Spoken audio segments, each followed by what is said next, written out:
So this week we've begun a new topic for consideration, one of Bill Morgan's favorites, the 7 factors of awakening. He wanted to uplift our hearts after working with Sila in the form of precepts over these past few months. So these 7 qualities of mind, when cultivated alone and together, they set the stage for release from suffering. And the beauty is that none of them are unfamiliar to us. They're not foreign, they're not theoretical, they're not esoteric. We all have these qualities of heart mind, of the chitta in Pali, in all of us to some degree, and experience them every day. But generally, we don't notice them unless they're missing. So, what are the 7? Let's review them. Mindfulness, in the Pali word is sati, remembering to remember, to stay in and kindly attend to the present moment. Investigation, Dhamma Vichaya. We investigate the nature of reality for ourselves, see what is happening in the present moment through felt experience. Energy, the 3rd one, virya, which is a certain kind of determination or effort that is being made. Joy or rapture, sometimes referred to as piti. This is uplift, bliss, contentment. The 5th one is tranquility or calm, passaddhi, calm. The 6th one, concentration, samadhi, which is the unifying, the bringing together of body, breath, heart, mind in one place at the same time. And finally, equanimity, upekkha, an acceptance of things just as they are, a sense of balance, of equal nearness, of not craving or aversion, of not pulling towards or pushing away. Now, the Buddha said that when these 7 wholesome qualities are cultivated, alone and together, and brought to fruition, ripened to their fullest, they free us. They awaken the heart and the mind, the chitta, from stress. Now, some of you have been with us for a while and likely recognize these qualities of mind. You've heard them before. And that's because the Buddha uses only a handful of essential qualities over and over again, but in different combinations and different strengths to yield different results and efforts and effects. So think driving. Driving, we engage many skills and many combinations of skills. They come together in order for us to get safely from one place to the other. And so it is with meditation. For example, the qualities of concentration and mindfulness are always operate together in order for us to attend to anything, or to see or feel or respond in any real accuracy. And so we find them paired together frequently in the suttas as well, in the teachings. Likewise, equanimity also appears in many lists, but here in particular, in the 7 factors of awakening, it implies its importance as a quality essential to our awakening. So it's not just a good idea, it's a necessary ingredient. Just as a baker would bake a cake using specific ingredients and amounts for a particular flavor, texture, moisture, etc., so it is with meditation. Different variables and combinations of variables yield different results. Now imagine this body, heart, mind is a wind instrument. We learn to play the basic notes and then combine them in innumerable ways for different effects. So let's see what the combination of 7 factors can do for us, both on the cushion and off in our daily life.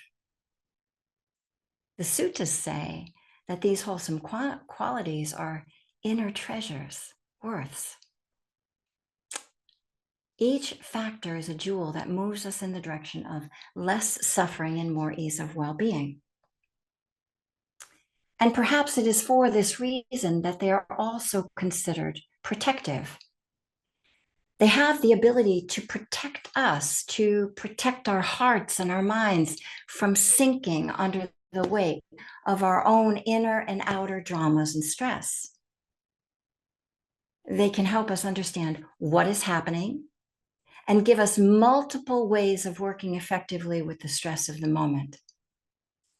This is quite practical, to have ways of working more effectively with the upsets, both on and off the cushion. And as these qualities come into play more often, we suffer less. They themselves become a wholesome, natural barrier to the stress of life. In particular, when I first began to practice, I frequently got caught up in afflictive emotions. That was my thing. The breath wasn't a strong enough anchor for me to work with the emotional mind. But I found two of the Buddha's lists, to be extremely helpful for working with afflictive mind states. The Brahma-viharas, which we've previously covered in the daily sit. They are loving kindness, compassion, joy, and equanimity. There it is again, equanimity. And the second list was the 7 factors of awakening. Each factor in each of these lists is its own unique antidote for an afflictive emotion. That's good to know. That's really good to know. Because an afflictive emotion doesn't just distress the mind. It affects the whole system, the body and its breathing, the mood inside as the heart reacts to the distressing experience, as well as the distress of the mind. And different types of afflictions create different types of distress or dysregulation in the body and in the mind. The awakening factors, and the Brahma-viharas too, offer ways of restabilizing ourselves. And we can benefit from noticing and developing these wholesome qualities in order to work more effectively with the unwholesome ones. Take any block of time, take a few hours of time. And within that period of time, we will inevitably get hungry, get thirsty, tired, cranky, disappointed, upset. The mind will wander away into a daydream or kind of go and worry about something that happened already. I mean, this is what it is to be human. So it behooves us to make use of factors that alone together can restore and maintain balance of the system, to regulate the energies, not too much, not too little, but just right, to keep the system and the mind bright and clear as opposed to stressed and confused. So here's a few examples with the 7 factors. Combining them, combining. We can combine investigation, effort, and joy, or we can use them individually as energizing and balancing qualities to brighten and balance the system when the system's out of whack, or when the energy is low or dull. Investigation, effort, and joy energize the system. They bring energy up. And there are 3 factors that alone and together calm the system. That would be tranquility or relaxation or calm, concentration, and equanimity. Those 3 factors quiet the system down. So they're good to know when we're amped up. How do we calm the agitation and restlessness? And then finally, the 7th factor, mindfulness. Mindfulness itself is always considered a balancing factor. It's considered the great balancer, because the clear recognition of being out of balance, mindfulness, noticing that something is out of balance, helps us re-engage other factors that bring balance into play again. So this is what we're going to be playing with over these next few months. We're going to be playing with these factors. Let's get to know them better. Let's learn how to bring them forward. Let's learn how to make use of them in our efforts to let go of stress as much as is possible and to feel more into ease of well being. Each month, we'll work with one quality in particular and explore what it does for us in daily life and on the cushion. And as usual, I do like to suggest post-it notes. For me, they're a great help when I'm trying to remember, like play with lists or whatever, remember a fact or a quality of mind. So you might just begin to, like, as we begin to talk about each factor, just put that word on a post-it note and post that note somewhere visible. And every time you walk by it, just see if you can sort of flash on what that means for you. We can do this. It's for our welfare to begin to learn how to let go of the afflictive mind states and come back into balance. It's for our welfare to do that and for the welfare of all that we encounter. All right. So thank you very much for your kind attention. Thank you. And let's let go of the words. Let's bring our kind eyes to these bodies and open them up. See what tension we can let go of, what tightness we can free up. Maybe stretch the vertical axis long by reaching the arms up and reaching from side to side.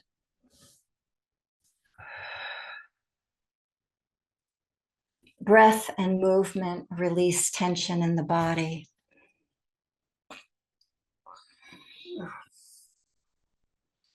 Maybe place one hand on the opposite thigh and twist over and take a stretch and a nice full inhalation, nice full exhalation on that side of the stretch, that side of the body. And then turn over to the other side and do the same.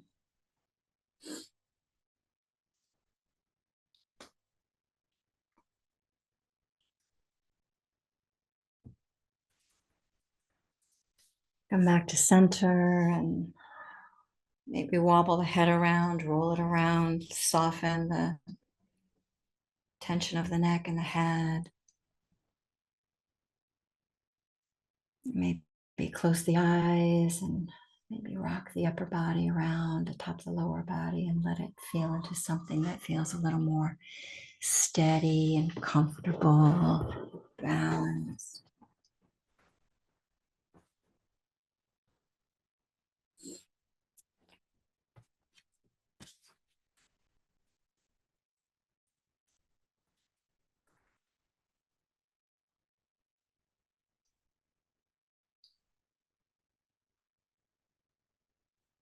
And dropping out of the thought stream and feeling right into the next breath and feeling the breath as it moves in on the inhalation, opening up the interior. And as it moves down and softens and settles on the exhalation.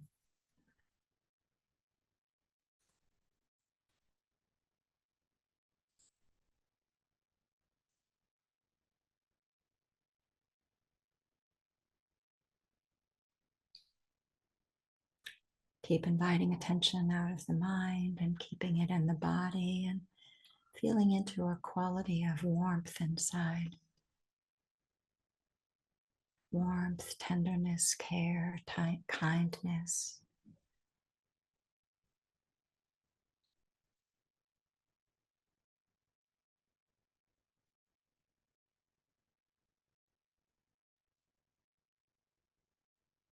As if tasked with watching over the experience of well-being.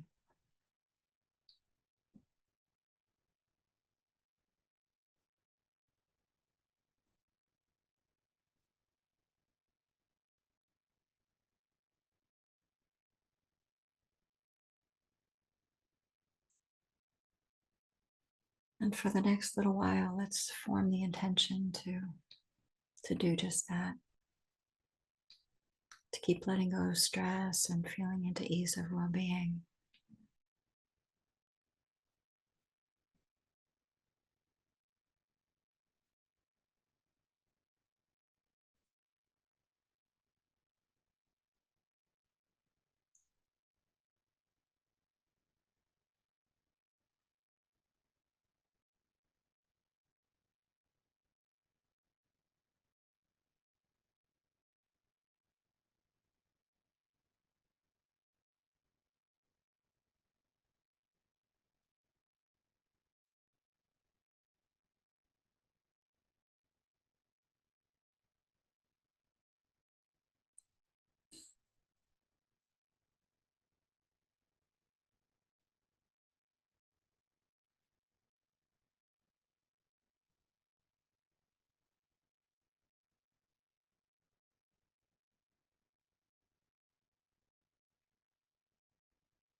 with kind eyes,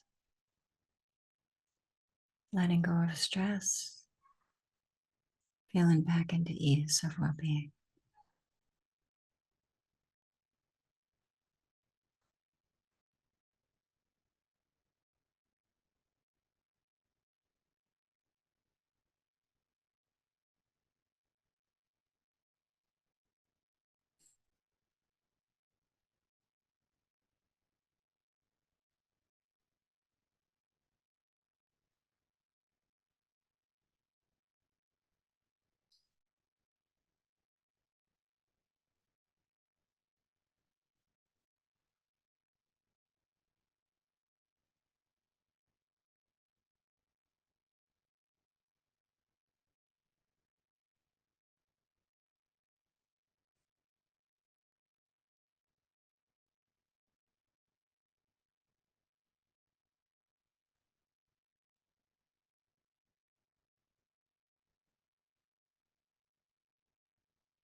Now, in the last few minutes of the meditation, let go of the instruction and settle on back.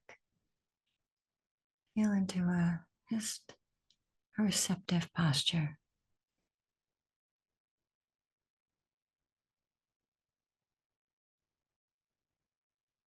Feel how you're already being held up by Mother Earth and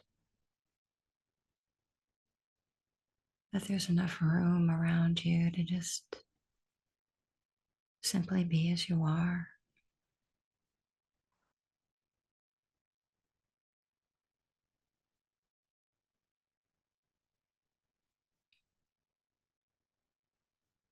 Let the moment hold you.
Now drop into the awareness of all of us sitting here with you and you sitting here with us.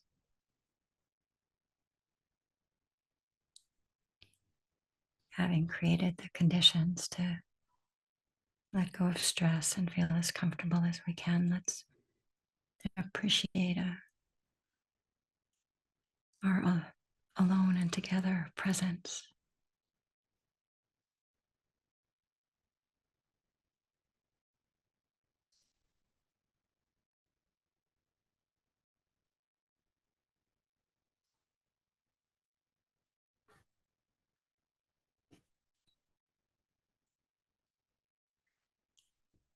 A field of goodwill.